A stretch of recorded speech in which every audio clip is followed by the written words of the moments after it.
pense pas que les idéalistes soient des utopiques et que souvent on voit plus des utopiques dans des personnes qui se disent très réalistes. Mais en fait, les propositions qu'elles proposent, les modèles de société que proposent les réalistes vont d'échec en échec. Par contre, c'est quand on a un idéal qu'on va de l'avant et qu'on avance. Voilà, j'ai répondu un peu à côté de la question, mais en tout cas, c'est là où j'en suis de mes réflexions aujourd'hui, peut-être. Il y a une utopie qui, je pense, en passe de devenir réalité parce qu'elle est atteignable. C'est l'abandon des armes nucléaires. ICANN, la campagne, est devenue prix Nobel de la paix. Et je pense que c'est un idéal, j'utilise volontiers les deux mots là, un idéal atteignable. Peut-être la vraie utopie, c'est l'abandon des armées. L'abandon des armées, ouais, l'abandon de la fabrication des armes. Déjà en France, ça serait super, non ?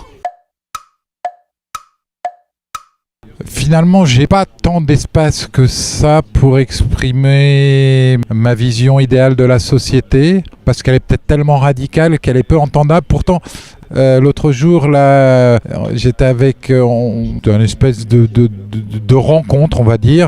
Et il y avait une artiste plasticienne qui a demandé aux gens d'écrire des mots. Et premier mot qu'ont écrit les gens comme ça spontanément, donc ils pouvaient l'écrire comme ils voulaient, avec la calligraphie qu'ils voulaient, dans la langue qu'ils voulaient. C'était amour, fraternité, partage, joie. Finalement, alors peut-être que... Pourtant, je pense qu'en plus, il y avait un public très socialement différent. Mais n'empêche que c'est ces mots-là qui sont sortis en premier. Moi, je demande mon idéal de société, c'est ça, ouais. On parlait, là, j'étais sur une conférence, parce évidemment, on est dans ce festival des paroles vraies, une conférence sur la question d'héritage. Ça pose la question de la propriété derrière, de l'argent. Sûrement, mon idéal, ce serait moi-même d'arriver à me débarrasser de la question de l'argent, ouais, je pense.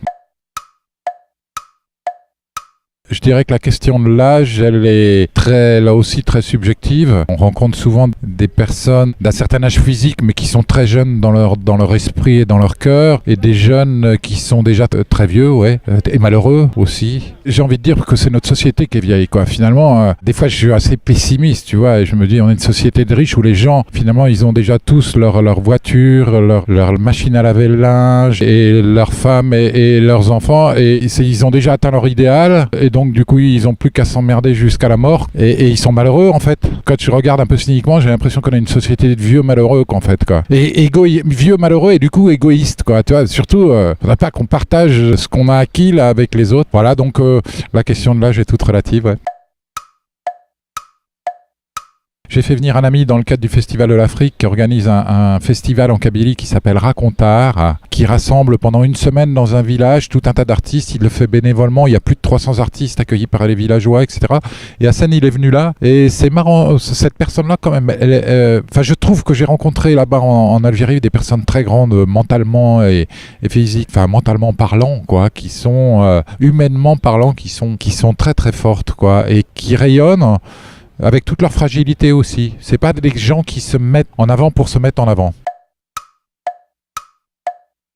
Je dirais pas un morceau de musique, mais plutôt l'acte de chanter ensemble. Je trouve que le chant, ou même seul, le chant est accessible. Et chanter avec d'autres, ou chanter seul, même chanter pour les autres, je trouve que ça apporte beaucoup. J'adore cette musique-là. Souvent, il faut faire des réparations parce que les gens ont été, depuis tout petit, évalués à l'école. On leur disait qu'ils chantaient pas bien, ou qu'ils chantaient faux.